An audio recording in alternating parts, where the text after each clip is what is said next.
বলেন বুতুনহুম কাল বুয়ুত ফিহাল হাইয়াত তুরা মিন খারিজ বুতুনিহিম। আমি মেরাজের রজনীতে জাহান্নামে দেখেছি একদল মানুষের পেট ভরা সাপ, ওই সাপগুলা তার নাক দিয়া মুখ দিয়া পায়খানার রাস্তা দিয়ে বের হইতেছে। আমি জিব্রাইল আমিনকে বলেছিলাম, ভাই জিব্রাইল মান হা উলাই, এরা কারা? জিব্রাইল বলেছিলেন হা উলাই আকালাতুর রিবা, নবী গো এরা আপনার উম্মতের ওই সকল মানুষ যারা দুনিয়াতে সুদ খাইত। আউযুবিল্লাহ। শাস্তিরও তো কিছু ক্যাটাগরি আছে।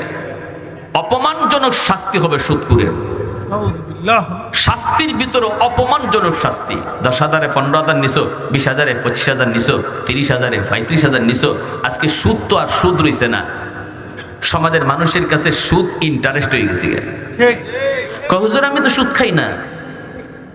চালাক্য বাঙালি হুজুর আপনারা তো সুদের বিরুদ্ধে বাস করেন, কিন্তু আমরা তো সুদ খাই না, ইন্টারেস্ট নেই। আপনারা বলুন তো, নাম বদলিলে কি জিনিস বদলে? যদি কেউ কয় নাম বদলিলে জিনিস বদলে, তাহলে আমি তারে বলবো কালা কুত্তারে কালা ছাগল কইয়া দিকে খান। এমন বোকা কেউ আছে নাকি? ইজাত মাথা নষ্ট হইছে না, ঠিক না? নিয়ে বেটা প্রচন্ড গরম তো কয় 3 কলায় খালি 3 কলায় খালি। আরেকজনে কয় কি ভাই 3টা আবার খালি হয় কেমনে? কয় যে গরম রে বাবা, মাথা কাজ করে না। কয়তে 3টা খালি না কইয়া কয়নে 5টা খালি। কয় অত খারাপ হইছে না আবার মাথা? মাথা বলে অত নষ্ট হইছে না। তো সুদখোর এই অবস্থায়, এজন্য ভালো করে মনে রাখবেন, ওই যে কয় ইন্টারেস্ট, কোন সময় নাম বদলিলে জিনিস বদলে না। জিনিস জিনিসের জায়গায় থাকে, নাপাক নাপাকই থাকে। ঠিক। নাপাক নাম যতই বদলান, নাপাক বদলে না। কষ্ট হইতেছে আপনাদের? সমাজে এই রোগ আসেনি না নাই? কারণ সুদ তো এখন খালি ধনীরা খায় না, গরিবের ঘরেও সুদ ঢুকছে। রিক্সাওয়ালার বউ সুদে টাকা লাগায়। 5,000 টাকা হাতে জমলেই কই লাগাইলা। যেই করে সুদ ঢুকলো, যেই করে হারাম টাকা ঢুকলো, এই করে জীবনে কোনোদিন রহমত আসবে না। স্বামী স্ত্রীর ভিতরে মহব্বত থাকবে কি কইরা? ভাই ভাই মিল থাকবে কি কইরা? বাপ সন্তান বাবাকে মানবে কি কইরা? কারণ এই ঘরে তো হারাম টাকা ঢুকতেছে। আমাদের দোষ হুজুরদের। হুজুরদের ফানি পড়া কাম হয় না, তাবিজে কাম হয় না, বউ কথা শুনে না, জামাই কথা শুনে না। হুজুরের ফানি পড়ার দোষ না, দোষ হইল আপনার ঘরে হারাম টাকা ঢুকার কারণে রহমতের দরজা বন্ধ, গজবের দরজা খোলা। উলামায়ে কেরাম আল্লাহর কালাম পড়া ফু দেয়, আল্লাহর কালাম গজবের দরজা দিয়ে ঢুকে না। আপনার ঘরে ঢুকতে গিয়া দেখে রহমতের দরজা বন্ধ। যেই জমানায় উলামায়ে কেরামের ফুতে কাম হইতো, ওই জমানায় মুসলমানের ঘরে রহমতের দরজাও খোলা ছিল। আমাদের সিলেটের নুরুদ্দিন ঘরপুরি রহমতুল্লাহ গেলে পুকুরের পানিতে ফু দিয়া চলে যেতেন। সুবহানাল্লাহ। হাজারো হাজারো মানুষ। ওই জমানার কথা বলি, যেই জমানায় ফজরের পরে প্রতিটা ঘর থেকে কোরআন তেলাওয়াতের সুমধুর আওয়াজ শোনা যাইত। সুবহানাল্লাহ। কোথায় গেল সে কোরআন তেলাওয়াতের আওয়াজ? মুসলমানের ঘর থেকে তো আর তেলাওয়াতের আওয়াজ ভাসে না।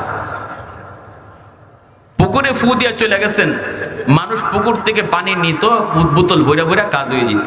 সুবহানাল্লাহ। এক লোক লন্ডন থেকে আসছে, হুজুর আমি খুব কষ্ট করে আইছি হুজুর আপনার কাছ থেকে এক বোতল পানি নেওয়ার জন্য। হুজুরকে আমি তো ফু দিছি পুকুরে, আমার অনেক কাজ আছে, এত বোতলে ফু দেওয়ার টাইম তো নাই। দেখো কি হাজারে হাজারে মানুষ পুকুরের পাড়ে, ওখান থেকে পানি নাও না। হুজুর আমার কেমন কেমন জানি লাগে। হুজুর কোন মানে? কয় আপনি এই যে কোনায় ফু দিছেন, এই ফুটা পুকুরের ওই কোনায় গেছে কেমনে? তা আল্লাহ ওলি বলতেছে তোমার কি বিশ্বাস হয় না? হুজুর বিশ্বাস হয়, কিন্তু আমার মনে কিতা কিতা জানি মানে পুরাপুরি ইতমিনান হইতেছে না। তো আল্লাহর ওলি বলতেছেন, আমাদের উস্তাদ যারা কাছে ছিলেন একদম, তারা নিজে আমারে বলছেন। উনি বলতেছে ঠিক আছে, আপনি কাচের একটা জগ বইরা পানি নিয়ে আসেন, আপনারে খাসভাবে ফু দিয়া যায়। কাচের জগ বইরা পানি নিয়ে হুজুরের সামনে আসছে, হুজুরে ফু দিছেন। দেওয়ার আগে বলতেছেন ভালো করে ধরছো তো? কই জি হুজুর ভালো করে ধরছি। কই খুব ভালো করে ধরো। খুব ভালো করে হুজুর ধরছি, 2 হাতে জগ ধরছে, এইভাবে ধরছে জগটা, 2 হাতে জগ, কাচের জগ। তারপরে আল্লাহর ওলি যায় ফু দিছেন, ফু দেওয়ার সাথে সাথে পুরা কাচের জগ ঠাস ঠাস করে ভাঙ্গিয়া সব পানি মাটি। সুবহানাল্লাহ। আল্লাহু আকবার, জোরে বলেন। আল্লাহু আকবার। এজন্য ওলামায়ে কেরামকে দোষ দিয়েন না ভাই, দোষ দিয়েন না। আল্লাহর দোহাই, কেন আজকে মুসলমানের ঘরে শান্তি নাই? ঘরে কেন এত অশান্তি? স্বামী স্ত্রীর ভিতরে কেন এত অমিল? কেন অপরকে বিশ্বাস করি না?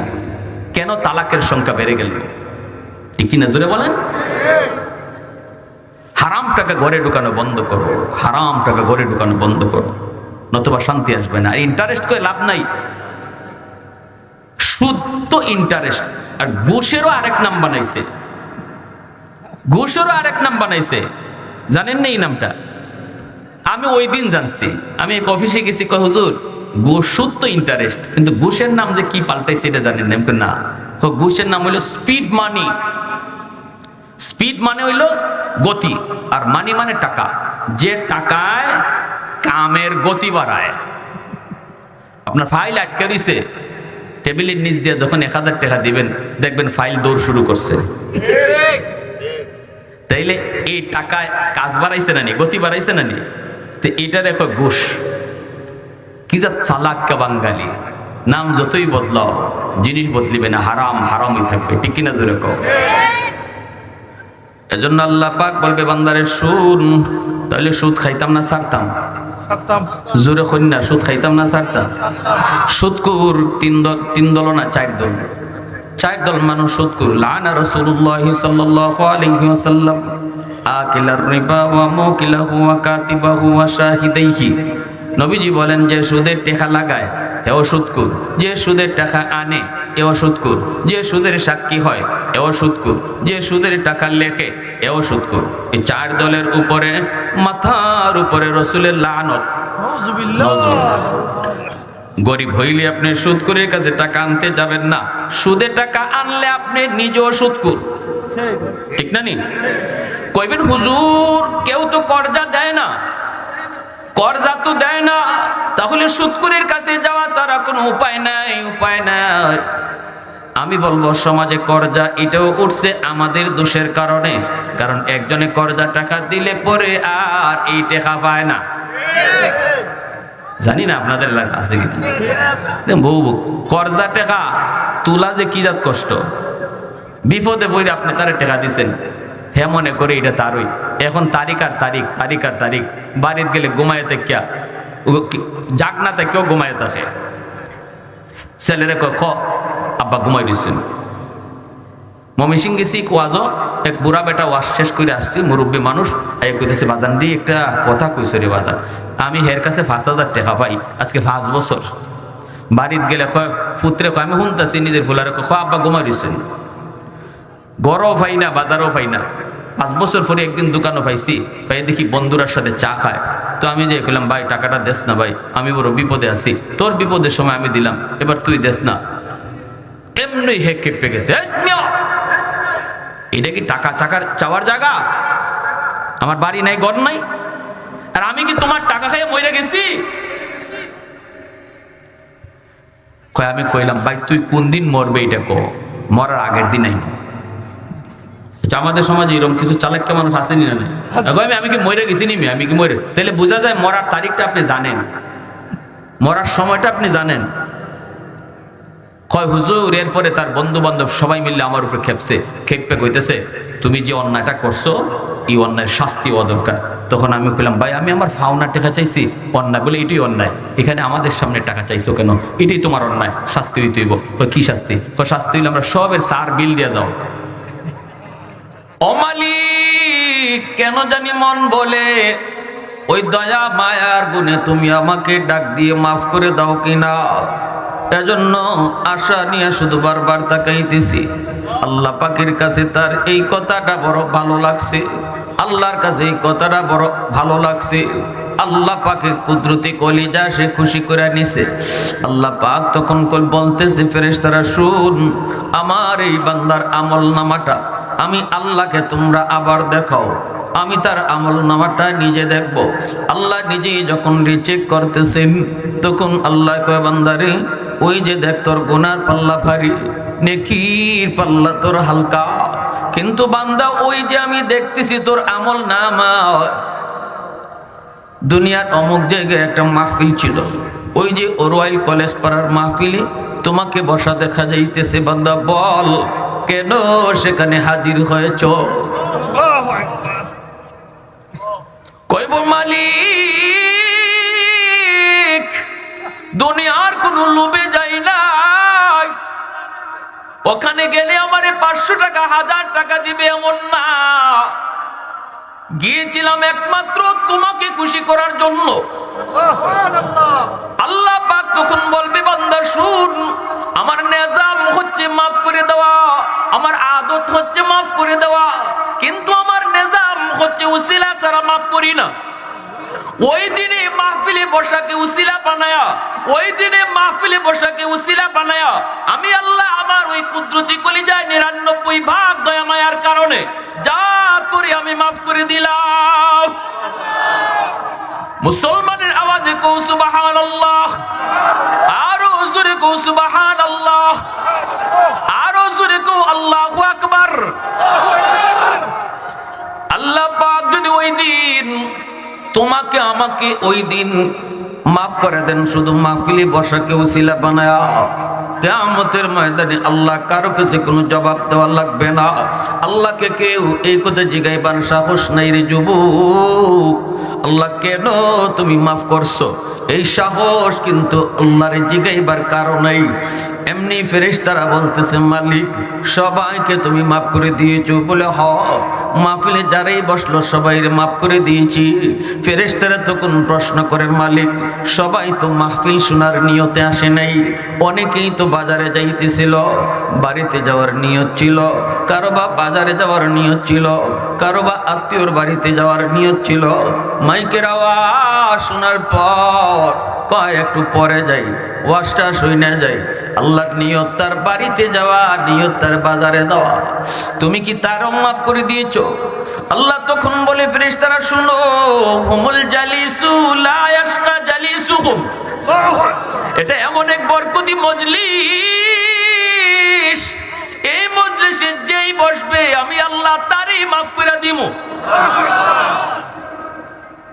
এই মজলিসে যেই বসবে তারই মাফ করে দিব, এমন এক বরকতি মজলিস। আগামীকাল থেকে যদি এই জায়গায় এই মাঠে তুমি মাসকে মাস রাত কাটায় দেও রে যুবক, তবুও কিন্তু তোমার গুনাহ মাফের কোনো ঘোষণা নাই। আগামীকাল এই জায়গায় যদি সারা রাত বসে বসে কাটাও, একটা গুনাহ আল্লাহ মাফ করবেন না। কিন্তু যদি আজ রাত তুমি এই জায়গায় সময় দাও যেখানে আল্লাহর কোরআনের আলোচনা হইতেছে, আল্লাহ পাক রব্বুল আলামিন ওই কোরআনের আলোচনার উসিলায় এই জায়গাটারে এত দামি বানাইছে, বসতে দেরি গুনাহ মাফ হতে দেরি না। প্রশংসা করব কার? একটু জোরে কও না কার? ওয়াহদত কি হিফাজত নেহি বেকুওত বাজু, वहदत की हिफाजत नहीं बेकुवत बाजू, आती नहीं कुछ काम हक खुदा दा, आती नहीं कुछ काम हक खुदा दा। ऐ मर्द खुदा तुझको कुव्वत नहीं हासिल, जा बैठ किसी गार में अल्लाह को करिया, जा बैठ किसी गार में अल्लाह का करिया। ये सच है कि बातिल की तरफदार नहीं हम, गद्दार न समझो हमें गद्दार नहीं हा, बोलो की तो रहनरम मिजाज अपना है नजर, हम तीर नहीं नेज़ा व तलवार नहीं हा, हम तीर नहीं नेज़ा व तलवार नहीं हा। मुसलमाনের আওয়াজ এখন আল্লাহু আকবার। তাহলে এই জায়গায় বসার দ্বারা লাভ না লস? ভাইরা বন্ধুরা শুনেন, তাহলে হাসরের ময়দানে আল্লাহ পাক রব্বুল আলামিন কোন কোন উসিলায় মাফ করবে, এর ভিতরে আরেকটা উসিলার কথা বলি। ইমাম গাজ্জালি রহমতুল্লাহি আলাইহি তার দাকাইকুল আখবার কিতাবের ভিতরে লিখেন, নবীজির একখানা হাদিস, হাসরের ময়দানে আল্লাহ পাক রব্বুল আলামিন একজন বান্দারে মাফ করার জন্য বলবে, বান্দা তোরে আমি আল্লাহ মাফ করে দিতে চাই, কিন্তু কোনো একটা উসিলা তুই বাইর কর। সুবহানাল্লাহ। তুই কর, কোন একটা উসিলা তুই বাইর কর, দেখি আমি তোর এই উসিলা মাফ করে দিব। আল্লাহু আকবার। এবার লোকটা কোনো কিছু পায় না। আল্লাহ পাক নিজে তখন বলবে, বান্দা বল, দুনিয়াতে কোনোদিন কোনো আলেমের মজলিসে বসছনি? এই বসাকে উসিলা বানায়া আমি আল্লাহ তোমাকে মাফ করব? নয়, না না গো মালিক, মনে পড়ে না। এলাকার মধ্যে ওয়াজ হয়েছে, মাহফিল হয়েছে, কিন্তু আমি দুর্ভাগা, মাহফিলে বসতে পারি নাই, যাই নাই, সময় নষ্ট করেছি এদিক সেদিক, কিন্তু মাহফিলে বসতে পারি নাই। আল্লাহ তখন বলবে, বান্দা বল, এমন কোন দস্তরখানায় তুমি খানা খাইছো নি যেখানে কোনো আলেম ছিল? আল্লাহু কইব না গো মালিক, মনে পড়ে না। আল্লাহ তখন আবারও বলবে, বান্দা বল, এমন কোন ঘরে তুমি থাকছো কিনা যেই ঘরে আগে কোনো আলেম থাকতো? কয় না গো মালিক, মনে পড়ে না। আল্লাহ আবার প্রশ্ন করবে, বান্দা বল, তোর কোন সন্তানের নাম কোন আল্লাহওয়ালা আলেমের নামে নাম রাখছো নি? সুবহানাল্লাহ। সন্তানের নামটা যদি আলেমের নামে নাম রাখো,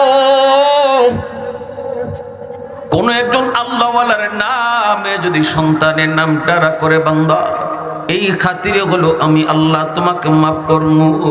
এ যুবক, ডং ডাং করে সন্তানের নাম রেখো না। সন্তানের নামটাও বাপ মার জন্য নাজাতের উসিলা হবে, সন্তানের নামটাও বাপ মার জন্য উসিলা হবে। আল্লাহওয়ালা আলেমের নামে নাম রাখছনি, কিন্তু তখন এই লোকটা কইব, না গো মালিক, মনে পড়ে না, মনে পড়ে না, মনে পড়ে না। আল্লাহ নাম তো রাখছে তার নানায়, নাম রাখছে তার খালায়। মালিক তখন বলবে, এ বান্দা কোন উসিলা তো তোরে পাইতেছি না মাফ করার। শেষমেশ তুই বল, শেষমেশ তোরে বলি, তুই প্রশ্নের জবাবটা শুধু দে রে। দুনিয়াতে তোর এমন কোন বন্ধু ছিল কিনা যেই বন্ধু আলেমদেরকে মোহাব্বত করত? সুবহানাল্লাহ। মুসলমানের আওয়াজ দেখো, সুবহানাল্লাহ। এতক্ষণ পর্যন্ত আল্লাহ শুধু ডাইরেক্ট সম্পর্ক প্রমাণ করতে চেয়েছেন, আলেমদের সাথে তার সম্পর্ক ডাইরেক্ট আছে কিনা। যখন ডাইরেক্ট সম্পর্ক আল্লাহ পাইলেন না, তখন আল্লাহ বলতেছে একটু দেখি ইনডাইরেক্টলি মিলে, ইনডাইরেক্টলি তার সম্পর্ক প্রমাণিত হয়। এমন কোন বন্ধু তোর দুনিয়াতে ছিল নি যেই বন্ধু উলামায়ে কেরামকে ভালোবাসতো, মসজিদের ইমাম মুয়াজ্জিনকে ভালোবাসতো, মাদ্রাসার ছাত্র উস্তাদকে ভালোবাসতো, এলাকার উলামায়ে কেরামকে নিয়ে চলতো? এমন কোন বন্ধু তোমার দুনিয়াতে ছিল কিনা? তখনই সে লোকটাই কইব, মালিক মনে পড়েছে, দুনিয়াতে আমার একজন বন্ধু ছিল গো। আমার বন্ধু উলামায়ে কেরামকে ভালোবাসতো, মাদ্রাসায় আসা যাওয়া করতো, ছাত্র উস্তাদদের খবর নিত, ইমাম মুয়াজ্জিনের সাথে সম্পর্ক ভালো ছিল, মাঝে মাঝে এই মাদ্রাসার গল্প আবার শুনাইতো, ছাত্রদের জন্য সে সহযোগিতাও করত, কিছু লাগলে আমিও কম বেশি সহযোগিতা করতাম। আল্লাহ তখন বলবে, বান্দা আয়। আল্লাহু আকবার, জোরে কও, একটু জোরে কও না সুবহানাল্লাহ। আল্লাহ বলবে, বান্দা শুন, আমার নবীর নায়েবে নবী উলামায়ে কেরামের সাথে তোর সম্পর্ক ডাইরেক্ট পাই নাই, কিন্তু ইনডাইরেক্ট পাইছি। আল্লাহু আকবার। এই উসিলা ধরে আমি আল্লাহ তোমাকে হাসরের মাঠে নাজাতের ফয়সালা দিয়া দিলাম। এজন্যই রাসূল বলেছেন, কোন আলিমান আও মুতাআল্লিমান আও মুহিব্বান আও মুঈনান ফালা তাকুন খামিসা। এজন্যই রাসূল বলেছেন, যদি তোমরা সফলতা চাও, মুক্তি চাও, তাহলে আলেম হও, নয়তো তালেবে ইলম হও, নয়তো আলেমদেরকে মহব্বত করো, উলামায়ে কেরামকে সাহায্য করো। ফালা তাকুন খামিসা, রাসূল বলেন 5 নাম্বার দলে কেউ যেও না। উলামায়ে কেরামের প্রতি বিদ্বেষ রাখো না, মহব্বত, এটাও নাজাতের ফয়সালা হবে। হাসরের মাঠে আলেমদের প্রতি আমার দিলে মহব্বত ছিল, এই মহব্বতটাও হাসরের মাঠে একজন মানুষের মুক্তির ফয়সালা হবে। কিন্তু যদি বিদ্বেষ থাকে, কেউ যদি মনে করে মেসাবরাই দেশ নষ্ট করলো, মৌলবীরা দেশটারে খাইলো, এই ধরনের কথা যে কইব, ভালো করে মনে রাখবেন রাইসুল মুফাসসিরিন আব্দুল্লাহ ইবনে আব্বাস রাদিয়াল্লাহু তাআলা আনহু এই উম্মতের ভিতরে সবচেয়ে বেশি আল্লাহর কালাম যিনি বেশি বুঝছেন, রাসূল নিজে সার্টিফিকেট দিয়ে গেছেন আমার চাচাতো ভাই আব্দুল্লাহর চেয়ে আল্লাহর কালাম উম্মতের মাঝে কেউ বুঝে নাই, বেশি বুঝে নাই, বেশি বুঝতেও না। ইনি কইছেন যদি কেউ আলেমদের প্রতি অন্তরে বিদ্বেষ রেখে মারা যায়, আমি আব্দুল্লাহ বলতেছি সে বেঈমান হয়ে মরবে। নাউজুবিল্লাহ। এরপরে কথাটা আরো শক্ত কইছেন, এরপরে কথাটা উনি কইছেন যার অন্তরে উলামায়ে কেরামের প্রতি বিদ্বেষ, তার কবর খুদো। আমি আব্দুল্লাহ কসম করে বলতেছি তার চেহারা তোমরা রাখছিলাই কিবলার দিকে, কিন্তু ফেরেশতারা কিবলা থেকে ঘুরাইয়া দিছে। নাউজুবিল্লাহ। বিবি আসিয়া মূসা আলাইহিস সালামের ছোট্ট মূসাকে দেখা কইছিলেন আমার বড় ভালো লাগে। আল্লাহর কাছে আসিয়ার কথাটা বড় পছন্দ হয়ে গেছে। আসিয়া আমার নবীর চেহারা দেখে কইছে ভালো লাগে, তার দিল খুশি হয়ে গেছে, আমিও তার উপর খুশি হয়ে গেছি। আল্লাহ তার দৌলতে ঈমান দিয়া দিছে, মরণের সময় জান্নাত দেখায় দেখায় আল্লাহ মরণ দিছে। আর ফেরাউন কইছিল আমার ভালো লাগে না, মূসা নবীর দেখে কি কইছিল, আমার ভয় করে, আমার ভালো লাগে না, আমার কেমন কেমন জানি লাগে। আল্লাহ কয় আমারও তোরে কেমন কেমন লাগে।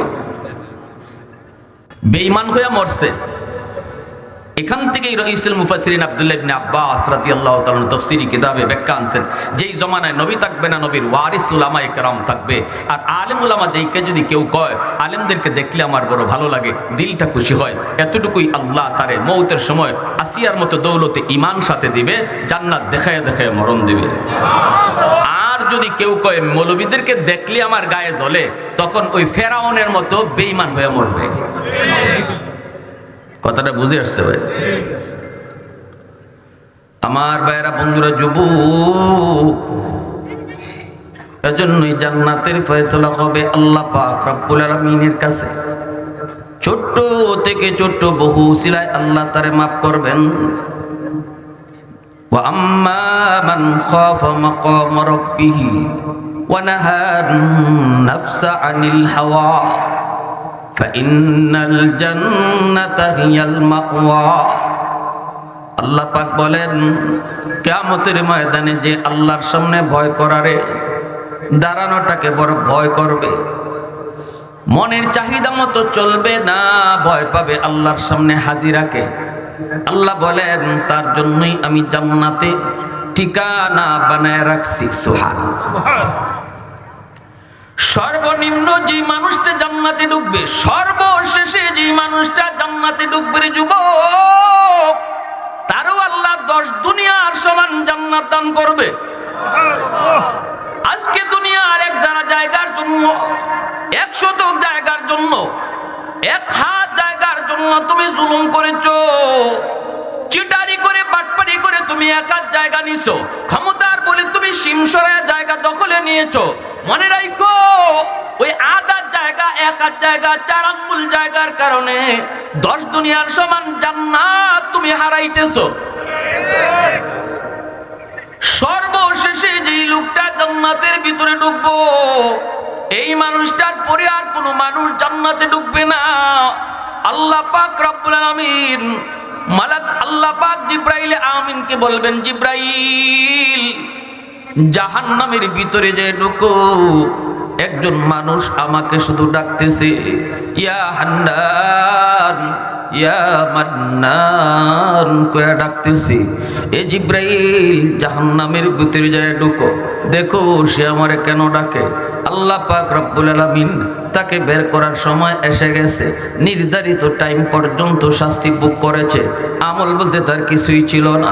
হাজার হাজার কোটি কোটি বছর জাহান্নামের আগুনে জ্বলল, আল্লাহরে শুধু ডাকলো, কিন্তু আল্লাহ ডাকে জবাব দেয় না। সময় যখন তার ফুরাইছে, মেয়াদ উত্তীর্ণ হয়েছে, তখন আল্লাহ জিব্রাইলকে বলতেছি, জিব্রাইল জাহান্নামের ভিতরে যায় ঢুকো, দেখো কে আমারে ডাকে। মালাকুল মউত জিব্রাইলে আমিন, তিনি তো আল্লাহ পাকের একজন দূত, তিনি যে ঢুকলেন ডুইকা কয় মালিক আমি তো কাউকে দেখি না, কাউকে পাই না। কেমনে পাইবেন? পাওয়ার তো কোনো কথাও না, হাত পা তার কিছুই নাই, কয়লা টুকরা হয়ে গেছে, এতদিন জ্বলতে জ্বলতে তার কোনো চিহ্নই নাই। জিব্রাইলে আমিন কয় মালিক আওয়াজ তো আমিও শুনতে পাই, কিন্তু আওয়াজ তো শুনতে পাই, মানুষ তো দেখি না। আল্লাহ তখন বলবে জিব্রাইল বের হয়ে আসো, আমি আল্লাহ আমার কুদরতি হাত ঢুকায় দিমু। সুবহানাল্লাহ। আল্লাহ তার কুদরতি নিজের হাত জাহান্নামের ভিতরে ঢুকায় দেওয়ার পর আল্লাহ তার হাতের তালুর মধ্যে লোকটারে উঠাবেন, আবে হায়াতের পানি দিয়ে আল্লাহ তারে ধুইবেন। ধুইয়া মালিক জিজ্ঞেস করবে বান্দা কেন আমার এতদিন ধরে ডাকো? জাহান্নাম আমাকে ডাকার জায়গা না, আমাকে ডাকার জায়গা ছিল দুনিয়ার জগৎ, আমাকে ডাকার জায়গা ছিল দুনিয়ার জগৎ। ওয়াজ মাহফিলের আওয়াজ তোমার মাহফিলে আনতে পারে নাই, দাওয়াত ও তাবলীগ ওয়ালারা তোমার গালে হাত বুলায়া মাথায় হাত বুলায়া তোমাকে মসজিদে নিতে পারে নাই। এ বান্দা, দুনিয়ার জমিনে যদি তুই আমার একবার ডাক দিতি 70 বার আমি জবাব দিতাম। জাহান্নামে আমাকে কোটি কোটি বার ডাকলেও জবাব দেই না, কবরে ডাকলেও জবাব দেই না, জবাব দেই দুনিয়াতে ডাক দিলে। এজন্যই তো একজন মানুষ নবীজি বলেন 70 বছর দুনিয়াতে মূর্তির সামনে বইসা বইসা শুধু মূর্তির ডাকছে, ইয়া সোনামু, ইয়া সোনামু, ইয়া সোনামু। সোনামুন শব্দের অর্থ হলো মূর্তি। একবারের জন্য মূর্তি তার ডাকে জবাব দেয় নাই, জবাব দেওয়ার কথাও না। মূর্তি তো জবাব দিতে পারে না, জবাব দেয়ও না, কিন্তু ভুলে তার মুখ থেকে একদিন আমার মালিকের নাম সমাদ নামটা বের হয়ে গেছে। সুবহানাল্লাহ। আল্লাহ পাকের একটা সিফাতির নাম হলো সমাদ। এই সমাদ নামটা কোরআনুল কারীমের 30 পারার মধ্যে শুধু এক জায়গায় আইছে, সেই জায়গাটা হলো সূরা ইখলাস। কুল হুয়াল্লাহু আহাদ আল্লাহুস সামাদ। সমাদ শব্দের অর্থ হলো এমন এক জাত, এমন এক জাত যার কাছে সবাই চায় কিন্তু তিনি কারো কাছে চায় না। তিনি কে? জোরে কও না কে? পৃথিবীতে এমন কোন মানুষ আছে যে কারো কাছে চাওয়ান লাগে না? কারো না কারো কাছে তার চাওয়াই লাগে, চাইতে হয় না, শুধুমাত্র কেবলমাত্র একমাত্র তিনি কে?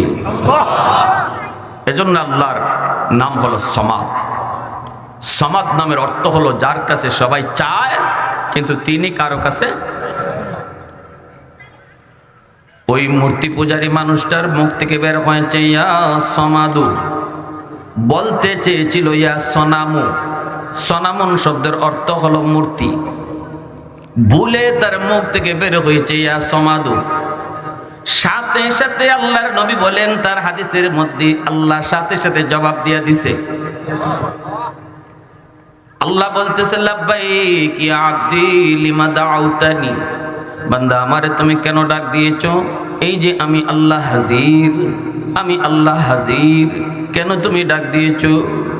লোকটা তখনই চোখের পানি ফালায়া ফালায়া কান্দে আর কয় মালিক 70 বছর যাবত আমি আমার মূর্তিরে ডাকছি, একবারের জন্য জবাব দেয় নাই গো।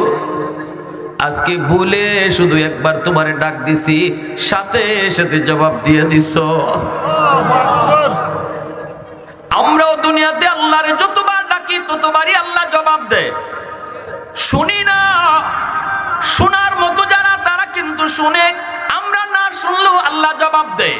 হাসরের মাঠে আমলনামা পায়া দেখবেন প্রত্যেকটা জবাব আল্লাহ দিছে,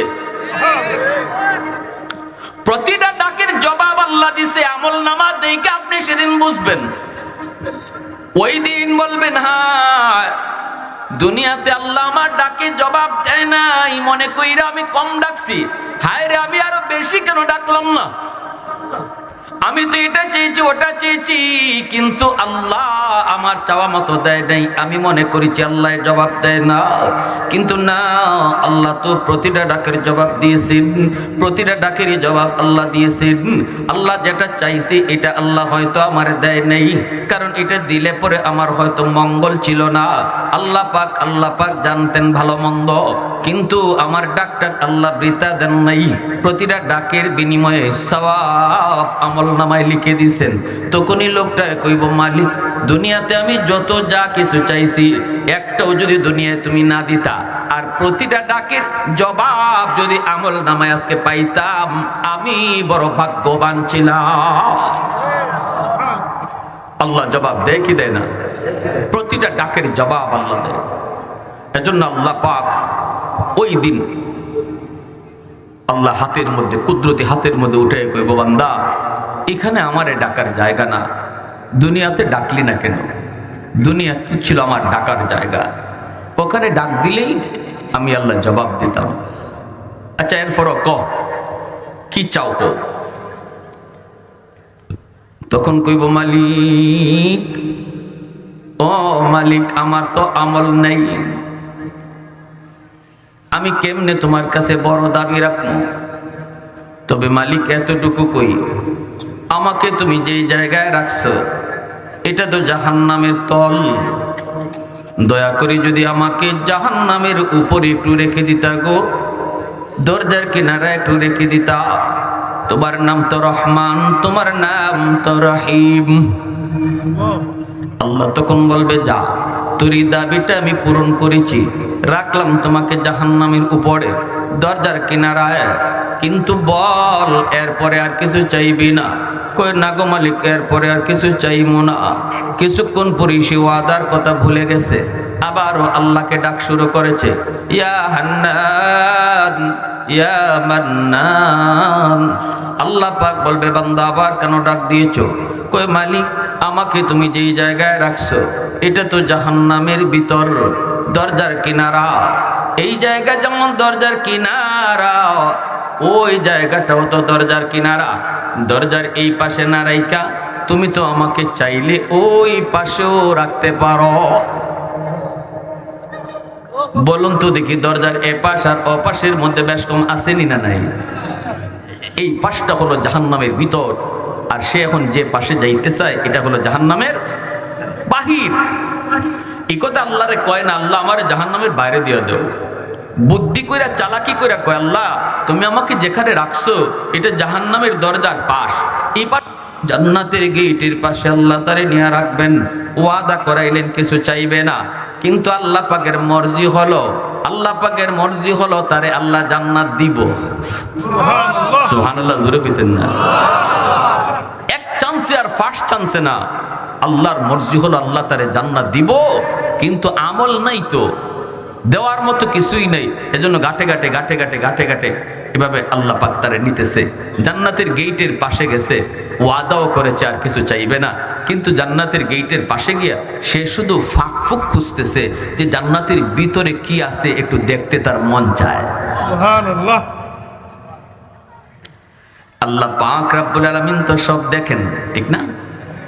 আল্লাহ দেখতেছেন বান্দা কেমনে চাইতেছে জান্নাতের ভিতরটা দেখতো। রব্বুল আলামিন তখন জান্নাতি একটা বাতাস ছেড়ে দিছেন, এই বাতাসের কারণে গেটটা এক পলকের জন্য খুলছে, সুবহানাল্লাহ। আবারও গেটটা লেগে গেছে। একটা পলকের জন্য শুধু তার নজর, এক পলকের জন্য শুধু নজর জান্নাতের ভিতরে পড়ছে। জান্নাতের ভিতরে না যার নিয়ামত, আরাম আয়েশের চিত্রটা দেখা মাত্রই আল্লাহকে পাগলের মতো ডাক শুরু করছে, আল্লাহু আকবার। ইয়া হান্নান ইয়া মান্নান, ইয়া হান্নান ইয়া মান্নান। আল্লাহ আবারও ডাক দিয়া কই, বান্দা কেন আবার এইভাবে ডাক শুরু করেছো? তখন কই, মালিক তুমি আমারে কি দেখাইছো? আল্লাহ এতদিন দেখি নাই তো ভালোই ছিলাম, জান্নাতের ভিতরে তুমি আমারে কি দেখাইছো? আল্লাহ পাক নিজে বলেছেন হাদিসে কুদসি, আদাতুল ইবাদিয়াস الصالحين ما لا عين رأت ولا أذن سمعت ولا خطر على قلب بشر। আল্লাহ বলেন জান্নাতের ভিতরে এমন এক নাজ আর নিয়ামতের ব্যবস্থা আমি রেখেছি, কোনোদিন তোমার চোখ দেখে নাই, কান কোনোদিন এমন আরামায়েশের কথা শুনে নাই, এমনকি তোমার অন্তর কোনোদিন কল্পনাও করে নাই। জান্নাতের ভিতরে এত আরাম, এত শান্তি আল্লাহ রেখে দিয়েছেন রে যুবক। আল্লাহ বলতেছেন কান কোনোদিন এমন বিবরণ শুনেই নাই। এজন্যই মায়ার নবী দয়ার নবী বলেছেন জান্নাত জাহান্নামের বাস্তবতা আমি রসুল দেখে এসেছি মেরাজের রজনীতে। বাকি কোরআন আর হাদিসের মধ্যে আল্লাহ যা কইছেন আর আমি রসুল যা কইছি গো, এটা 100 ভাগের 1 ভাগ, বাস্তবে 99 ভাগ বেশি আল্লাহ রাখছে। সুবহানাল্লাহ। কোরআন হাদিসে যা আছে এটা রসুল কয় 100 ভাগের 1 ভাগ, আর বাস্তবে 99 ভাগ বেশি আল্লাহ জান্নাত রাখছে। জাহান্নামের শাস্তিটাও রসুল বলছে 99 ভাগ বেশি বাস্তবে আল্লাহ রাখছে। কোরআন হাদিসে যা আছে এটা 1 ভাগ। যখনই কইছে আল্লাহ আমারে তুমি কি দেখাইছো, আল্লাহ আমার দেখার স্বাদ মিটে নাই, ও মালিক তোমার কাছে একটা আবদার করি। আল্লাহ কয় কি আর করবি কো, তুই এতক্ষণ পর্যন্ত খালি ওয়াদা করলি আর ওয়াদা ভাঙলি, এখন আবার কি আবদার? আল্লাহ আমারে তুমি জান্নাত দিয়া দেও, এই আবদার আমি করি না, কারণ এই সাহস আমার নাই, আমল নাই, আমি কোন ভরসায় এই দাবি করি। তবে আমার কাছে তোমার কাছে একটা ছোট্ট আবদার আছে। আল্লাহ আমার দেখার স্বাদটা মিটছে না, আমার একটু শুধু দেখবার সুযোগ দিবাই, আমি জান্নাতে ঢুকমো, দেখকেই বের হয়ে আইব। আওয়াজ দেখুন না সুবহানাল্লাহ, আরেকটু জোরে কোন না সুবহানাল্লাহ। তখন আল্লাহ বলবে বান্দা এতক্ষণ পর্যন্ত কয়টা ওয়াদা করছো আর ভাঙছো, একটু নিজে কও। আল্লাহ আমি তোমার দয়ার ভিখারি, আমি তোমার কাঙ্গাল। আল্লাহ বলবেন ঠিক আছে, যা আমার দয়ায় তোরে আমি জান্নাত দেখার সুযোগ দিলাম, কিন্তু ওয়াদা কর দেরি করবে না, দেখকে দৌড় দিয়ে আইবে। আল্লাহ ওয়াদা করলাম। আল্লাহ কই যা তো ওয়াদা তো আরো বহু করছো, আগের মতোই হইব না এটা ঠিক রাখবা? মালিক এটা ভাঙবো না, এটা আমি ঠিক রাখবো। আল্লাহ বলতেছে মনে থাকে যেন, দেরি করবে না, দেখকেই দৌড় দিয়ে বের হয়ে আসবে। এই ওয়াদা কইরা যখন জান্নাতের গেটটা আল্লাহ খুলে দিছে, রসুল বলেন সে 16 ডিসেম্বর ছাত্রছাত্রীরা দৌড় প্রতিযোগিতা দেওয়ার আগে যেভাবে কোমর বাঁধে এইভাবে মোশন লইছে একটা দৌড় দিত। যেই মাত্র খালি গেটটা আল্লাহ খুলছে এমন দৌড় দিছে ভিতরে, দেখা দেখি বাদ খালি ভিতরে ঢুকে। এটাই কি ওয়াদা ছিল? ওয়াদা কি এটা ছিল? খালি ভিতরে ঢুকে দেখা দেখির চিন্তা নাই। আল্লাহ পাক কয় কি রে, এর তো বাপ বালা না, হে ওয়াদা করলো দেখি বের হয়ে আইব, এত দেখি খালি ঢুকতেছে। তখন দিছে আল্লাহ ধমক, এ বান্দা থাম। তখন থামছে। আল্লাহ বলতেছেন এটাই কি কথা ছিল? বের হও। যখনই আল্লাহ বলছেন বের হও, তখন আল্লাহরে কি কই শুনবেন? আল্লাহরে আল্লাহ তুমি আমার বের করে দিবা? আল্লাহ বলেন আমি বের করব কেন, তুই তো নিজেই বললি বের হয়ে আসবি। তখন মালিক রকম, মালিক তুমি যদি আমাকে এই মুহূর্তে বের করে দাও তাহলে তোমার ওয়াদা ভঙ্গ হবে। আল্লাহ বলতেছেন আমার ওয়াদা ভঙ্গ হবে মানে কি? আমি কখন ওয়াদা করলাম? তুই তো এতক্ষণ ওয়াদা করলি আর ভাঙলি, আমি কখন ওয়াদা করলাম? তখন কইব আমার সাথে তুমি ওয়াদা করো নাই, কিন্তু ইমানদার মুমিনদের সাথে ওয়াদা করেছ। একবার তুমি যাকে জান্নাতের ভিতরে ঢুকাইবা আর কোনোদিন জান্নাত থেকে বের করবা না। সুবহানাল্লাহ। এই ওয়াদা তুমি করছো নি গো মালিক? তুমি কও কোরআনের যেখানেই তুমি জান্নাতের কথা কইছো আর এই কথাও লাগাইছো জান্নাতে যে একবার ঢুকবো আর বাইরিতো না। সুবহানাল্লাহ। এই ওয়াদা তোমার আসেনি? তুমি কও। আল্লাহ কয় হয় এটা তো আমার ওয়াদা। তখনই কই মালিক তাহলে তো আমি কোনো না কোনো সুরতে বুদ্ধি কইরা হোক চালাকি কইরা হোক ঢুকে পড়ছি। এখন যদি তুমি আমাকে জান্নাত থেকে বের করো তাহলে তোমার ওয়াদা ভাঙ্গা হয়নি। আল্লাহ পাক কিভাবে আটকায় দিছে, তখন আল্লাহ পাক কুদরতি মুস্কি হাসি দিছে। সুবহানাল্লাহ। আল্লাহ কুদরতি মুস্কি হাসি দিয়া কই বান্দারে চালাকিটা কম করলি না, আমার ওয়াদার খবর তুমি টিকে রাখছো, ওয়াদার খবর তুমি টিকে রাখছো, কিন্তু জান্নাতে আইতে গেলে কি করতে হয় এই খবর রাখো নাই, নামাজের খবর তোমার নাই, সুদের ব্যবসায় জড়িত হয়ে গেছো।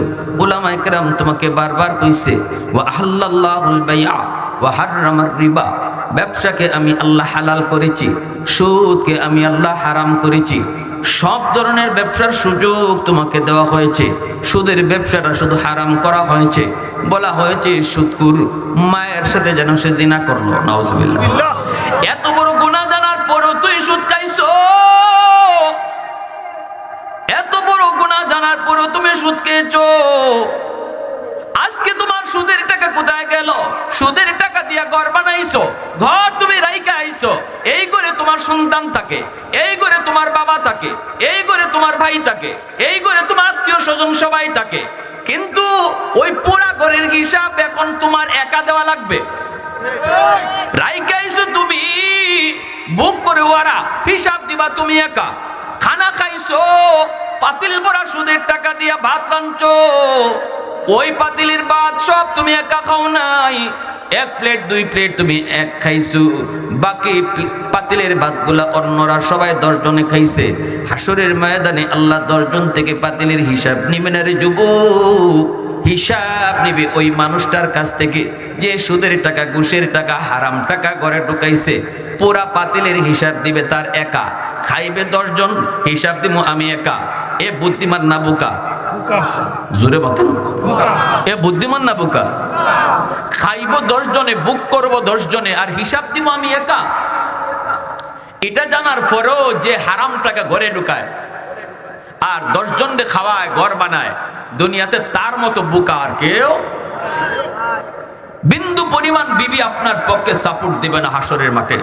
সন্তানই কথা বলবেন, আল্লাহ আমার বাবার কিছু শাস্তি আমারে দিয়া দেও, কারণ আমার আব্বারে আমি মোটরসাইকেলের জন্য চাপ দিছিলাম, বাবা আমার মোটরসাইকেল দেওয়াই লাগবে, আর এটা করতে গিয়ে আমার আব্বাই হারাম টাকা ঘরে ঢুকাইয়া আমারে দিছে, আল্লাহ আমার আব্বারে একটু শাস্তি কম দেও, আমারে দেও। আল্লাহ বলে এই ধরনের কথা কোন সন্তান বলবে না। স্ত্রী বলবেন, আল্লাহ স্বর্ণ আমি চাইছিলাম, অলংকার আমি চাইছিলাম, আমার স্বামী আমার চাওয়ার কারণে হারাম টাকা ঘরে ঢুকাইছে, আল্লাহ একটু শাস্তি আমারে দিয়ে দাও, আমার একটু শাস্তি দাও। এই কথা কেউ বলবে না। এজন্য সুদ হালাল না হারাম? তো আওয়াজ দিয়ে বলেন হালাল না হারাম? রাসূল বলেন বুতুনহুম কাল বুয়ুত ফিহাল হাইয়াত তুরা মিন খারিজ বুতুনিহিম। আমি মেরাজের রজনীতে জাহান্নামে দেখেছি একদল মানুষের পেট ভরা সাপ, ওই সাপগুলা তার নাক দিয়া, মুখ দিয়া, পায়খানার রাস্তা দিয়ে বের হইতেছে। আমি জিব্রাইল আমিনকে বলেছিলাম, ভাই জিব্রাইল মান হা উলাই, এরা কারা? জিব্রাইল বলেছিলেন হা উলাই আকালাতুর রিবা, নবী গো এরা আপনার উম্মতের ওই সকল মানুষ যারা দুনিয়াতে সুদ খাইত। আউযুবিল্লাহ। শাস্তিরও তো কিছু ক্যাটাগরি আছে। অপমানজনক শাস্তি হবে সুদখোরের। আউযুবিল্লাহ। শাস্তির ভিতরে অপমানজনক শাস্তি। 10,000-এ 15,000 নিছো, 20,000-এ 25,000 নিছো, 30,000-এ 35,000 নিছো। আজকে সুদ তো আর সুদ রইছে না, সমাজের মানুষের কাছে সুদ ইন্টারেস্ট হয়ে গেছে। ঠিক। হুজুর আমি তো সুদ খাই না, চালাক্য বাঙালি। হুজুর আপনারা তো সুদের বিরুদ্ধে বাস করেন, কিন্তু আমরা তো সুদ খাই না, ইন্টারেস্ট নেই। আপনারা বলুন তো, নাম বদলিলে কি জিনিস বদলে? যদি কেউ কয় নাম বদলিলে জিনিস বদলে, তাহলে আমি তারে বলবো কালা কুত্তারে কালা ছাগল কইয়া দিকে খান। এমন বোকা কেউ আছে নাকি? ইজাত মাথা নষ্ট হইছে না, ঠিক না? নিয়ে বেটা প্রচন্ড গরম তো কয় 3 কলায় খালি, 3 কলায় খালি। আরেকজনে কয় কি ভাই 3টা আবার খালি হয় কেমনে? কয় যে গরম রে বাবা, মাথা কাজ করে না। কয়তে 3টা খালি না কইয়া কয়নে 5টা খালি। কয় অত খারাপ হইছে না আবার মাথা? মাথা বলে অত নষ্ট হইছে না? তো সুদখোর এই অবস্থায়। এজন্য ভালো করে মনে রাখবেন, ওই যে কয় ইন্টারেস্ট, কোন সময় নাম বদলিলে জিনিস বদলে না। জিনিস জিনিসের জায়গায় থাকে, নাপাক নাপাকই থাকে। ঠিক। নাপাক নাম যতই বদলান নাপাক বদলে না। কষ্ট হইতেছে আপনাদের? সমাজে এই রোগ আসেনি না নাই? কারণ সুদ তো এখন খালি ধনীরা খায় না, গরিবের ঘরেও সুদ ঢুকছে। রিক্সাওয়ালার বউ সুদে টাকা লাগায়। 5,000 টাকা হাতে জমলেই কই লাগাইলা। যেই করে সুদ ঢুকলো, যেই করে হারাম টাকা ঢুকলো, এই করে জীবনে কোনোদিন রহমত আসবে না। স্বামী স্ত্রীর ভিতরে মহব্বত থাকবে কি কইরা? ভাই ভাই মিল থাকবে কি কইরা? বাপ সন্তান বাবাকে মানবে কি কইরা? কারণ এই ঘরে তো হারাম টাকা ঢুকতেছে। আমাদের দোষ হুজুরদের। হুজুরদের ফানি পড়া কাম হয় না, তাবিজে কাম হয় না, বউ কথা শুনে না, জামাই কথা শুনে না। হুজুরের ফানি পড়ার দোষ না, দোষ হইল আপনার ঘরে হারাম টাকা ঢুকার কারণে রহমতের দরজা বন্ধ, গজবের দরজা খোলা। উলামায়ে কেরাম আল্লাহর কালাম পড়া ফু দেয়, আল্লাহর কালাম গজবের দরজা দিয়ে ঢুকে না, আপনার ঘরে ঢুকতে গিয়া দেখে রহমতের দরজা বন্ধ। যেই জমানা উলামায়ে কেরামের ফুতে কাম হইতো, ওই জমানায় মুসলমানের ঘরে রহমতের দরজাও খোলা ছিল। আমাদের সিলেটের নুরুদ্দিন ঘরপুরি রহমতুল্লাহ গেলে পুকুরের পানিতে ফু দিয়া চলে যেতেন। সুবহানাল্লাহ। হাজারো হাজারো মানুষ। ওই জমানার কথা বলি, যেই জমানায় ফজরের পরে প্রতিটা ঘর থেকে কোরআন তেলাওয়াতের সুমধুর আওয়াজ শোনা যাইত। সুবহানাল্লাহ। কোথায় গেল সেই কোরআন তেলাওয়াতের আওয়াজ? মুসলমানের ঘর থেকে তো আর তেলাওয়াতের আওয়াজ ভাসে না। পুকুরে ফু দিয়া চলে গেছেন, মানুষ পুকুর থেকে পানি নিত, বোতল বইরা বইরা কাজ হয়ে যেত। সুবহানাল্লাহ। এক লোক লন্ডন থেকে আসছে, হুজুর আমি খুব কষ্ট করে আইছি হুজুর আপনার কাছ থেকে এক বোতল পানি নেওয়ার জন্য। হুজুরকে আমি তো ফু দিছি পুকুরে, আমার অনেক কাজ আছে, এত বোতলে ফু দেওয়ার টাইম তো নাই। দেখো কি হাজারে হাজারে মানুষ পুকুরের পাড়ে, ওখান থেকে পানি নাও না। হুজুর আমার কেমন কেমন জানি লাগে। হুজুর কোন মানে? আপনি এই যে কোনায় ফু দিছেন, এই ফুটা পুকুরের ওই কোনায় গেছে কেমনে? তা আল্লাহ ওলি বলতেছে তোমার কি বিশ্বাস হয় না? হুজুর বিশ্বাস হয়, কিন্তু আমার মনে কিতা কিতা জানি মানে পুরাপুরি ইতমিনান হইতেছে না। তো আল্লাহর ওলি বলতেছেন, আমাদের উস্তাদ যারা কাছে ছিলেন একদম, তারা নিজে আমারে বলছেন। উনি বলতেছে ঠিক আছে, আপনি কাচের একটা জগ বইরা পানি নিয়ে আসেন, আপনারা খাসভাবে ফু দিয়া যায়। কাচের জগ বইরে পানি নিয়ে হুজুরের সামনে আসছে, হুজুরে ফু দিছেন। দেওয়ার আগে বলতেছেন ভালো করে ধরছে তো? জি হুজুর ভালো করে ধরছি। খুব ভালো করে ধরো, খুব ভালো করে। হুজুর ধরছি, 2 হাতে জগ ধরছে, এইভাবে ধরছে জগটা, 2 হাতে জগ, কাচের জগ। তারপরে আল্লাহর ওলি যায় ফু দিছেন, ফু দেওয়ার সাথে সাথে পুরা কাচের জগ ঠাস ঠাস করে ভাঙ্গিয়া সব পানি মাটি। সুবহানাল্লাহ। আল্লাহু আকবার, জোরে বলেন। আল্লাহু আকবার। এজন্য উলামায়ে কেরামকে দোষ দিয়েন না ভাই, দোষ দিয়েন না। আল্লাহর দোহাই, কেন আজকে মুসলমানের ঘরে শান্তি নেই? ঘরে কেন এত অশান্তি? স্বামী স্ত্রীর ভিতরে কেন এত অমিল? কেন অপরকে বিশ্বাস করি না? কেন তালাকের সংখ্যা বেড়ে গেল? ঠিক কিনা জোরে বলেন? হারাম টাকা ঘরে ঢুকানো বন্ধ করো, হারাম টাকা ঘরে ঢুকানো বন্ধ করো, নতুবা শান্তি আসবে না। আর ইন্টারেস্ট করে লাভ নাই। সুদ তো ইন্টারেস্ট, আর ঘুষেরও আরেক নাম বানাইছে, ঘুষেরও আরেক নাম বানাইছে। জানেন না এই নামটা? আমি ওই দিন জানছি। আমি এক অফিসে গেছি, হুজুর সুদ তো ইন্টারেস্ট, কিন্তু ঘুষের নাম যে কি পাল্টাইছে এটা জানেন না? ঘুষের নাম হইলো স্পিড মানি। স্পিড মানে হইলো গতি, আর মানি মানে টাকা। যে টাকায় কামের গতি বাড়ায়। আপনার ফাইল আটকে রইছে, টেবিলের নিচ দিয়ে যখন 1000 টাকা দিবেন, দেখবেন ফাইল দৌড় শুরু করছে। তাইলে এই টাকায় কাজ বাড়াইছে না নি, গতি বাড়াইছে না নি? তো এটা দেখো ঘুষ। কি যা চালাক্কা বাঙালি, নাম যতই বদলাও জিনিস বদলিবে না, হারাম হারামই থাকবে। ঠিক কিনা জোরে কও? এজন্য আল্লাহ পাক বলবে বান্দারে শুন, তাহলে সুদ খাইতাম না ছাড়তাম? ছাড়তাম। জোরে কই না, সুদ খাইতাম না ছাড়তাম? সুদকুর তিন দল না 4 দল। 4 দল মানুষ সুদকুর। লানা রাসূলুল্লাহ সাল্লাল্লাহু আলাইহি ওয়াসাল্লাম আকিলার রিবা ওয়া মুকিলাহু ওয়া কাতিবাহু ওয়া শাহিদাইহি। নবীজি বলেন, যে সুদের টাকা লাগায় হেও সুদকুর, যে সুদের টাকা আনে এও সুদকুর, যে সুদের সাক্ষী হয় এও সুদকুর, যে সুদের টাকা লেখে এও সুদকুর। এই 4 দলের উপরে মাথার উপরে রসুলের লানত। নাউজুবিল্লাহ। গরিব হইলে আপনি সুদকুরের কাছে টাকা আনতে যাবেন না, সুদে টাকা আনলে আপনি নিজেও সুদকুর, ঠিক। ঠিক না নি? কইবেন হুজুর কেউ তো কর্জা দেয় না, কর্জা তো দেয় না, তাহলে সুদকুরের কাছে যাওয়া ছাড়া কোনো উপায় নাই, উপায় নাই। আমি বলবো সমাজে কর্জা এটাও উঠছে আমাদের দোষের কারণে, কারণ একজনে কর্জা টাকা দিলে পরে আর এই টাকা পায় না। জানি না আপনাদের এলাকা আছে কিনা, বউ কর্জা টাকা তোলা যে কি জাত কষ্ট, বিপদে পড়ে আপনি তারে টাকা দিছেন, হে মনে করে এটা তারই, এখন তারিখ আর তারিখ, তারিখ আর তারিখ, বাড়িতে গেলে ঘুমায় থাকিয়া যাক না কেউ ঘুমায় থাকে, ছেলেরে খ আব্বা ঘুমাই দিচ্ছেন। মমিসিং গেছি ওয়াজও, এক বুড়া বেটা ওয়াজ শেষ করে আসছি, মুরব্বী মানুষ এই কইতেছে বাদান দি একটা কথা কইছ রে বাদান, আমি হের কাছে 5,000 টাকা পাই আজকে 5 বছর। বাড়িতে গেলে কয় পুত্রে কয় আমি শুনতেছি নিজের ফুলারে ক আব্বা ঘুমাই দিচ্ছেন, গড়ও পাই না বাজারও পাই না। 5 বছর পরে একদিন দোকানও পাইছি, পাই দেখি বন্ধুরার সাথে চা খায়, তো আমি যে কইলাম ভাই টাকাটা দেস না ভাই, আমি বড় বিপদে আছি, তোর বিপদের সময় আমি দিলাম, এবার তুই দেস না। এমনি হে কেঁপে গেছে, এটা কি টাকা চাকার চাওয়ার জায়গা? আমার বাড়ি নাই ঘর নাই, আর আমি কি তোমার টাকা খাইয়ে মরে গেছি? আমি কইলাম ভাই তুই কোন দিন মরবে এটা কো, মরার আগের দিন আইব। আমাদের সমাজে এরকম কিছু চালাক্য মানুষ আসেনি না? আমি কি মরে গেছি নি, আমি কি মরে, তাহলে বোঝা যায় মরার তারিখটা আপনি জানেন, মরার সময়টা আপনি জানেন। কয় হুজুর, এরপরে তার বন্ধু বান্ধব সবাই মিলে আমার উপরে খেপে কইতেছে তুমি যে অন্যায়টা করছো এই অন্যায়ের শাস্তি হওয়া দরকার।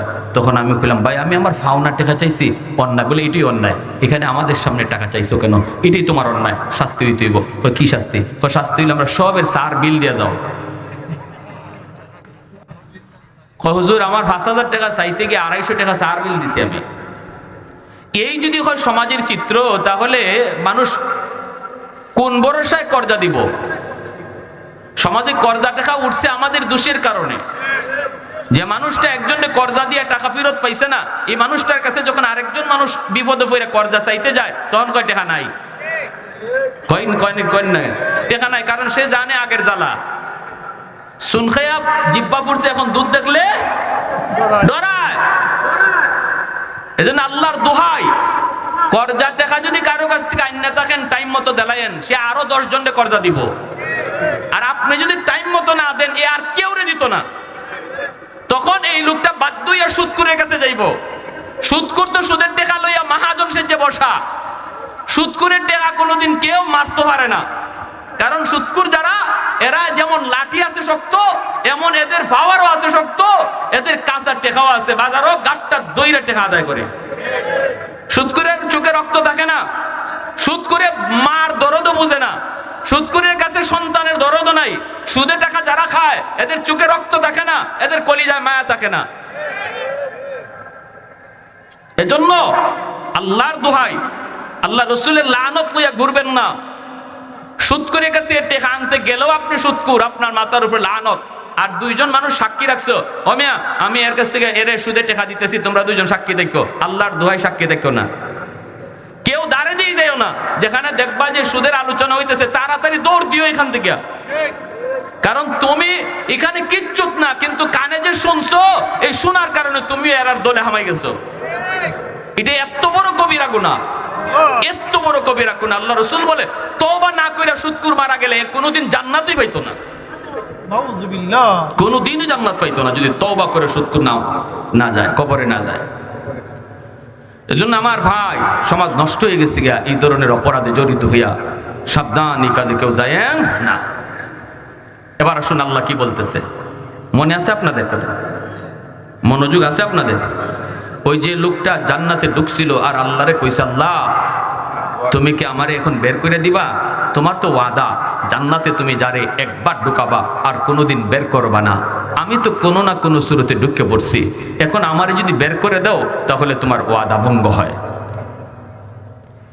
এই কথাটা শোনার পর আল্লাহ পাক কুদরতি মুচকি হাসলেন। আল্লাহ পাক কুদরতি মুচকি হাইসা বলতেছেন, বান্দারে শুন, ওয়াদার খবর ঠিকই রাখছো, কিন্তু নামাজ পড়ন লাগবো, হারাম সারণ লাগবো, এই ওয়াজ তোমার মনে নাইনি? হুজুর কি শুধু ওয়াদার কথাটাই শুনাইছে নাকি সুদ সারার কথাও কইছে? হুজুর কি খালি ওয়াদার কথাটাই শুনাইছে নাকি নামাজ পড়ার কথাও কইছিল? এগুলা তো তুমি শুনো নাই। ঠিক আছে বান্দা, তুই ওয়াদার খবরটা ঠিক রাখছো, ওয়াদার কথাটা তো তুই মনে রাখছো, এটাও তোর জন্য যথেষ্ট। যা, আমি আমার ওয়াদা ঠিক রাখতে যাই তোরে জান্নাত দিয়া দিলাম। আওয়াজ দিয়া কও না সুবহানাল্লাহ। আল্লাহ কখনো ওয়াদা ভঙ্গ করেন? মানুষ ওয়াদা ভঙ্গ করে, চেয়ারম্যান ওয়াদা ভঙ্গ করে, মেম্বার ওয়াদা ভঙ্গ করে। নির্বাচনের আগে কয় রাস্তা করিলেইমু আপনাদের ওরুয়াইলাইতে তো আমি আমার খবর হইছে, বুঝছি না নি? হ্যাঁ, দেখবেন আইতেছে বুট, বুটের আগে আরে স্বর্ণ দিয়ে বান্ধাই দিলাইমু সরাইল থেকে এই ধরনের ওয়াদা করে যাইব, ঠিক না? আর বুটটা দেওয়ার পরে, বুট দেওয়ার আগে চাচা বুটও যাইব, ফুলাইন বই রয়েছে, চাচা চাচা বুটটা পরে দিয়েন, চাচা একটা কিছু খাইয়া যান। 7 আপের বোতল আছে না, 7 আপের বোতল খুলছে আর পুস করে আওয়াজ উঠছে, বেচারে 1 গ্লাস 7 আপ দিছে, দিয়া কয় চাচা এইবার বুটটা দিয়েন অমুক মার্কায়। আচ্ছা বাজান, যে মজা লাগছে খাইছি, আল্লাহ খাওয়াইছো তুমি, এটা খাইয়া বুট দিয়ে আইছে। বাবা যে মার্কাত কইছিলা এই মার্কাতে দিয়ে আইছি, বাবা আর একটা গ্লাস দিবাই? কয় কিতা?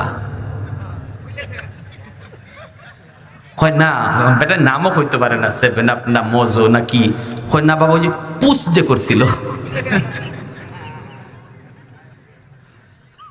তখনই কয় চাচা এটা বুটের আগেই পুষ করে, বুটের পরে আর করে না। এই পুষ বলে বুটের আগেই করে, পরে আর করে না। এই হলো আমাদের মানুষ জাতির খাসলত। আল্লাহ তো ওয়াদা ভাঙ্গেন না। আল্লাহ বলে, বান্দা যা শুনছো ঠিক শুনছো, যা, আমি আমার ওয়াদা রক্ষার্থে তোরে জান্নাত দিয়েই দিলাম। ওই জায়গাটার মধ্যে আল্লাহ পাক কুদরতি মুচকি হাসলেন। আল্লাহ যখন জিব্রাইলকে দিয়ে রসুলের কাছে পাঠাইলেন এই খবর, নবীজি এই তার কথাটা শুনে নবীজি নিজেও হাসলেন, সাহাবায়ে কেরাম তারা শুনলেন, তারাও হাসলেন, আমি আপনাদেরকে শুনাইলাম, আপনারাও হাসলেন। এই জায়গাটার মধ্যে যেই শুনে সেই মুচকি হাসে, এই হাসিটা হাসলে পরে রসুলের সুন্নতের উপরে আমল হয়। এজন্য হাদিসের ভাষায় এই হাদিসটাকে হাদিসে মুসালসাল বিদ্দেহেক বলা হয়, হাসির হাদিস বলা হয়। জিব্রাইল আমিন যখন হাসেন, নবীও হাসছেন, সাহাবীরাও হাসছে। সাহাবায়ে কেরাম বলেন, নবী গো আপনি হাসলেন কেন? রসুল কয়, আমি কেন হাসছি এই কথা কেন কইমু? জিব্রাইল যখন আমারে শোনায় তখন জিব্রাইলও হাসছে। আমি জিব্রাইলকে জিজ্ঞেস করেছি, ভাই জিব্রাইল হাসছো কেন? জিব্রাইলে কয়, আর নবী গো আমি আমার কথা কি কইমু, এর কথা শুই না আল্লাহ নিজেই হাসিয়ে দিছে। সুবহানাল্লাহ, সুবহানাল্লাহ। ইসলামের ভিতরে যেমন হাসি আছে তেমন কান্না রয়েছে। ওই হাসিটাও যদি ইসলামের গণ্ডের ভিতরে হয়, কান্না যদি ইসলামের গণ্ডের ভিতরে হয়, আনন্দ যদি ইসলামের গণ্ডের ভিতরে হয়, এই আনন্দটাও ইবাদতের ভিতরে শামিল।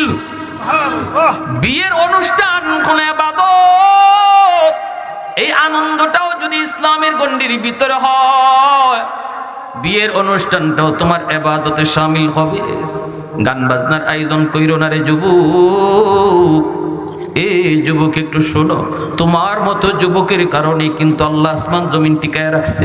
আজকে তুমি যুবক, গানের দিন গান বাজাও, বিয়ের অনুষ্ঠানে তুমি ডেক স্টেপ বাজাও। যেই অনুষ্ঠানটা ছিল ইবাদত, এই ইবাদতটা গান বাজানির কারণে হয়ে গেল গুনাহ। নারী পুরুষের একসাথে খানার ব্যবস্থা করো না, নারীকে আলাদা প্যান্ডেলে খাওয়াও, পুরুষকে আলাদা প্যান্ডেলে খাও, পর্দা লঙ্ঘন করো না। বিয়ের অনুষ্ঠানটা ইবাদতের ভিতরে শামিল। আল্লাহ পাক রব্বুল আলামিন হাদিসে কুদসিতে বলেন, বান্দা জানো নি এই ওরাইলের জমিনও প্রতিদিন আমি আল্লাহর কাছে আবদার করে, মালিক অনুমতি দিবাইনি, এই গুনাহগার গুলা জমিনটারে নাপাক বানায় দিছে গো। আলা কুল্লি ইয়াউমিন ওয়াল আরদু ইস্তাজিলু রাব্বাহু আবতালিউ ইবনা আদম ফি কারি। জমিনে কয়, আল্লাহ অনুমতি তুমি দিবাইনি। নাফরমান জমিনকে নাপাক বানায় ফেলছি। বেনামাজি এই জমিনের উপর দিয়ে হাঁটতে হাঁটতে এই জমিনকে অনেক ভারী করে ফেলছি। সুদকুর 5 তলা বাড়ি বানাইছে, আমি জমিন কতদিন আর এই বাড়ির বোঝা নিমু? ও মালিক, ঘুষকুর 10 তলা বাড়ি বানাইছে, এই বাড়ির বোঝা আমি জমিন আর কত নিমু? আল্লাহ দেখো না গাঞ্জাখোর কেমনে জমিনের উপর দিয়ে হাঁটতেছে, আমি তো বোঝা নিতেছি, বোঝা সইতেছি, কিন্তু মাতা আসবিরু ইলা মাতা আসবিরু, আমি কতদিন আর এই বোঝা সইমু? এই কতদিন আমি এদের বোঝা আর নিমু? অনুমতি যদি দাও ওই নাফরমানকে আমি জমিন গিলে ফেলবো, ওই সুদখোরকে আমি জমিন গিলে ফেলবো। দেখো না মাটিটা পর্যন্ত কাঁপায় ফেলতেছে গান বাজায়, দেখো না জমিনটা পর্যন্ত কাঁপতেছে গো মালিক। ওই উশৃঙ্খল যুবকগুলিকে আমি জমিন গিলে ফেলি, অনুমতি দাও। আল্লাহু আকবার, জোরে কও। আল্লাহ পাক কই প্রতিদিন জমিন আবদার করে, মালিক অনুমতি দাও। আল্লাহ বলে শুধু জমিন নয়, সাগর মহাসাগর গুলিও এইভাবে আবদার করে, আল্লাহ আমি কক্সবাজারের সমুদ্রের পানি আর কত গুণা দেখমু? সমুদ্রের পারে নাফরমানরা কত নাফরমানিতে লিপ্ত হয়েছে, কত যুবক যুবতী অন্যায় কাজে লিপ্ত হয়েছে। আমি সাগরের পানিটা চাইছে শুধু দেখতেছি, এই গুনার কতদিন দেখমু? আল্লাহ তুমি অনুমতি যদি দাও এই নাফরমান গুলাকে আমি পানি দিয়ে ডুবাই ফেলবো, জমিনটারে আমি পাক বানাইয়া দিমু, এই নাপাক জমিনটারে পাক বানাইয়া দিমু। আল্লাহ অনুমতি দিবাইনি, অনুমতি দিবাইনি। এই পানিটা যদিও শান্ত, কিন্তু আল্লাহর হুকুম পাইলে মুহূর্তের ভিতরে উশৃঙ্খল হয়ে যায়। শান্ত জমিন দেখতে শান্ত, হুকুম পাইলে উশৃঙ্খল হয়ে যায়। কয়েকদিন আগে শুক্রবারে একটা হালকা জাকুনি দিয়া গেছে, জমিনে কয় মালিক, ও মালিক, ও মালিক কও না, 5.9 আর 10.9 বুঝি না, নাফরমানের পায়ের পূজা আমি নিতে চাই না, 100% জাকুনি দিয়া দেই। আল্লাহ পাক রব্বুল আলামিন কয়, রে জমিন থাম, এ সাগর মহাসাগর তোরাও থাম। সাগরের পানিটা কত শান্ত।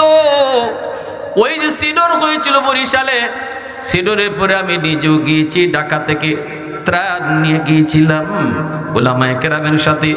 যখন মানুষদের কিভাবে ত্রাণগুলো দিতেছি, যাদের বাড়িঘরগুলা পানি উড়ায় নিয়ে গেছে, হাজারো হাজারো মানুষকে কোথায় নিছে কেউ জানে না।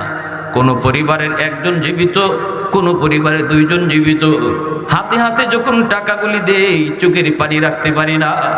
একটা ছোট্ট মেয়ে 7 বছরের সুমি, এই মেয়েটাকে আমার সামনে নিয়ে হাজির হয়েছে, হুজুর এই মেয়েটা আল্লাহর কুদরতে আল্লাহ তারে বাঁচাইছে।